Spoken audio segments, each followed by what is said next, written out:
blade of grass. Sorry, Episode Brenda. 304 of Wynonna Earp. Yeah, exactly. A blade of grass. At least it. That's bad, isn't it?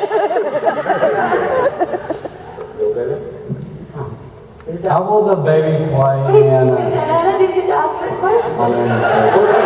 Receiving the banana. Oh, okay. Okay, go. How will Wynonna's baby play in season 3? And will Crowley rise from his grave? Sorry, say that again? Something, I heard Wynonna's baby. That's all I heard.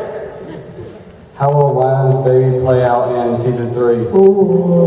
How will Wynonna's baby play out in season 3? Oh God, you guys, season 3's coming. I gotta get going. I feel like the baby will always be a presence and is something worth fighting for, right? Like now we have a very concrete, that's not the word I'm looking for, like definitive kind of stakes of why we have to break the Earp curse, because if Wynonna doesn't break it, this little Alice Michelle is going to have to break it. But the baby went off on a helicopter, so I don't think the baby is going to be a physical presence necessarily in season 3, or is it? I don't know. We'll see. I don't know. Exactly how you want it to play out. All right, Banana. Banana, you're up. Okay, so I was wondering for everyone, what do you want to see happen with your specific characters or with the cast overall in season 3? Yeah, what do you want to happen? Nice one, Banana. Well, I want to know what's going on with my mom. So, Oh yeah. yeah, I feel like that's going to be really interesting. And it will be interesting to see how that plays out with Mel and Emily. I'm so excited. But yeah, anyone else want to jump in on that? I'm interested to see how Doc is going to live with the fact of kind of facing mortality for the first time. It's been 150 years, 52, 138 years. It's been a while that he was in it well. And, for the Such first an time actor lying ever, about his age. Yeah. he's no longer ageless. So I'm curious to see how he deals with that, because I don't think he'll deal with it super great. I feel like he might be wimpy. Just in the same way that Tim Rosen deals with it in the script, when he's like, oh my God, I'm gonna die, Emily's gonna kill me. And I did die, and she did kill me. So the heroes, they come from a good place, a real place. You guys have all died. Yeah. Totally shocked. What? You grew up in a barn. The dolls woke up in a body bag. Oh yeah. What's going on with dolls in the cold? Let's talk about that. What was that weird look? Yeah.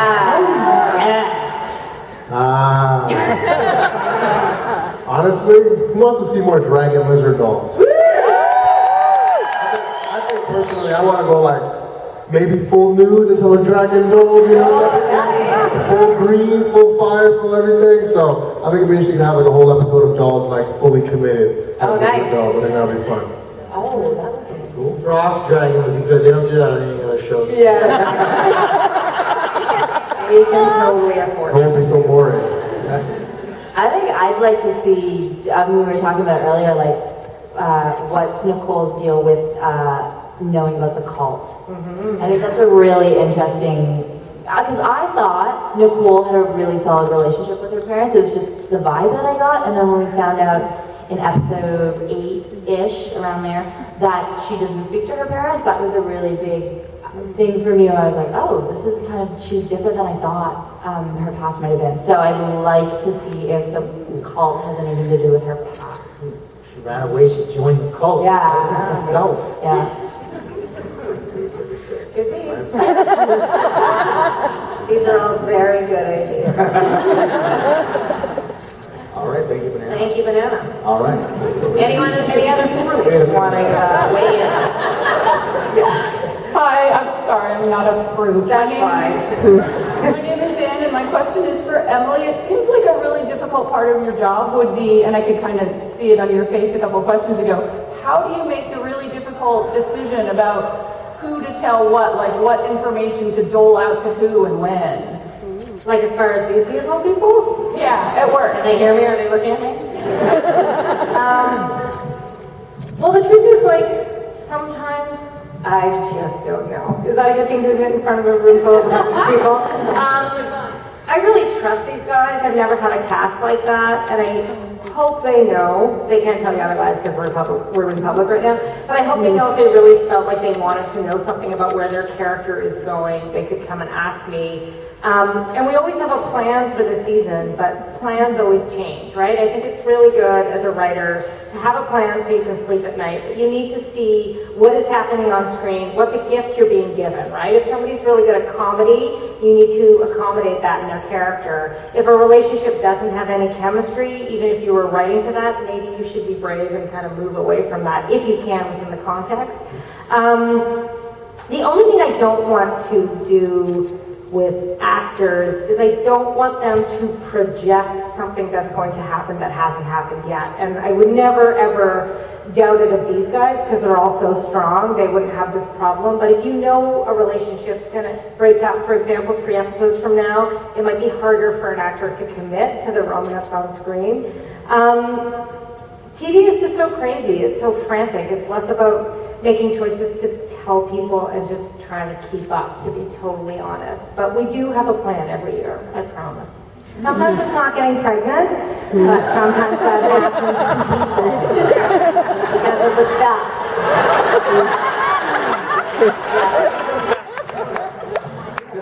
We're learning a lot today. We're learning. Thank you. Hi, my question is for Ms. Dominique. Hi. Waverly obviously always looks adorable in the show, so I was just wondering if you had ever had an outfit that you felt like really strongly about, like you either loved it or you hated it, and do you know where your costume department shops?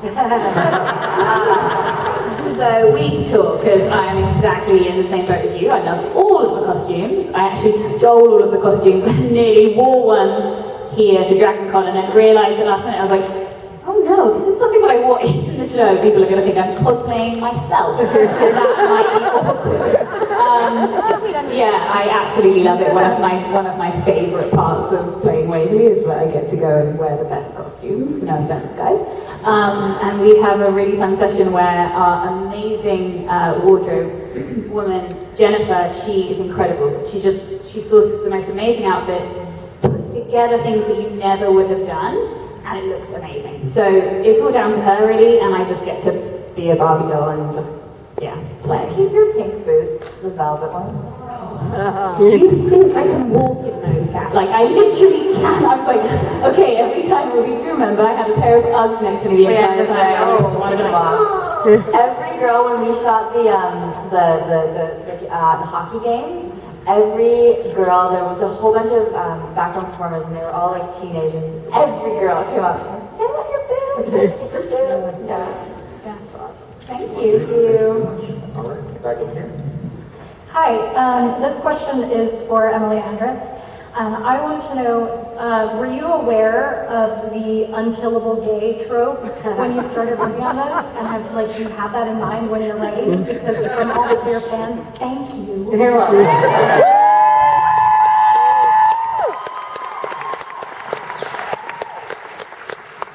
I did not think the unkillable gay thing was the trope. I thought the trope was the other thing. No, I was very aware of barrier gays because of my work on Lost Girl. I was very lucky, I feel like, that I was aware of that trope. And we certainly have a lot of fun and adventure playing with those kind of expectations on this show. I think I just like to defy expectations in general, to be honest. I think with all my characters about who's going to survive and who's going to be a hero and who has resources we maybe don't expect. So I think some of hopefully subverting what I hope are some cliches in writing come from that desire to just say, fuck it, and try something else. So thank you so much for watching, and I'm glad you like it. Yeah.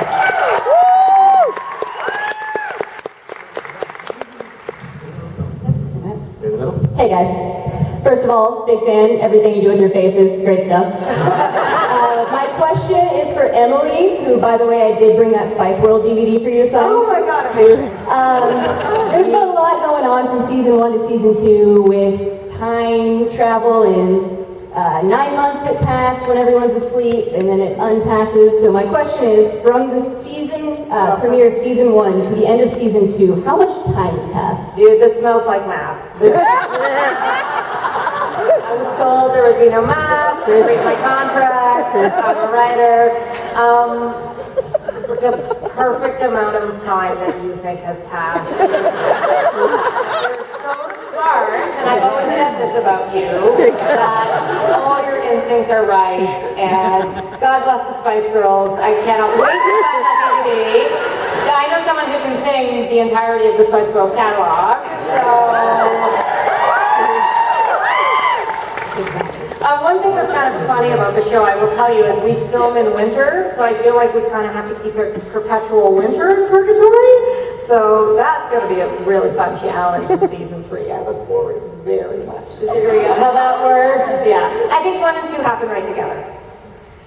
I didn't answer the question. Go, go. Spice Girls. Woo! Thanks for bringing it. Hi, my question's for Emily. It seems to me that your job is super difficult. You've got all these people next to you that are like a family, it seems like, and you really enjoy it. Yes. Yes. You've got that on one hand, and then you've got the fan pressure for certain storylines on another. How do you balance those two things and tell the story that you're supposed to tell rather than the one you feel like you have to? Right, that's a great question. And everyone else is going to answer it as well. I don't know if you guys know this about me. I'm fairly active on social media when I'm supposed to be doing other things. Even Tim Rosen was like, do you think you maybe need to stop tweeting? And I was like, I don't, actually. Oh, thanks. I know it's always so weird when you like meet real life people and you said a lot of stuff on Twitter at 4 a.m. and you're like, hey, everybody. I love the fandom, obviously, and we've said this so many times, but I think this show has been built on the fandom, really. I've never had a show that was built on you guys, so thank you so much. I can't thank you enough. And now, more than ever, that really counts. I'm certainly aware of like feelings in the fandom about what things they like and they don't. The truth is, and this is a controversial thing to say, social media is still a small part of the fandom. Like, if we have 50,000 Wynonna Earp fans, we have an audience of millions. So I think like people on social media don't represent the entire fandom, but certainly a huge part of it. I'm aware of like likes and dislikes in general, but I've said this so many times. Like now that we're going into writing season 3, I won't be on social media as much, she said famously. And, except when I have a deadline and then I'll be on constantly. But I've always said like, I can drive the bus and you can get on the bus, you can be drunk on the bus, you can be laughing at the cheerleading on the bus, and you can be yelling at me when I'm driving. But you can't grab the wheel of the bus. You can get off the bus, but if we all try to drive the bus, we're going to crash. So I'm going to try to tell you a satisfying story, but probably not in the way you expect. Is that enough? Okay. Now I want to hear how the rest of the cast deals with social media. Go. Do you guys find it hard with the pressure on social media? You're like, what are you doing? Yeah, I've definitely felt like when you know, I mean, this happened this year a little bit, we've talked about this, where you know that fans aren't going to like certain storylines or certain aspects of things. And what's hard is, and this is so good with the Earp fan base, and it hasn't happened very much, but it does happen when you have someone personally attacking your personal choices. Oh yeah, I hate and that. the fact that I'm not really Nicole, secrets out. I think sometimes it's hard because you want people to be super invested, and you like that's a huge part of our fan base is how invested people are. But at the same time, it's so much of it is not our decision, and so that's hard sometimes when you know things will upset people, and you have to just kind of play it out. Yeah.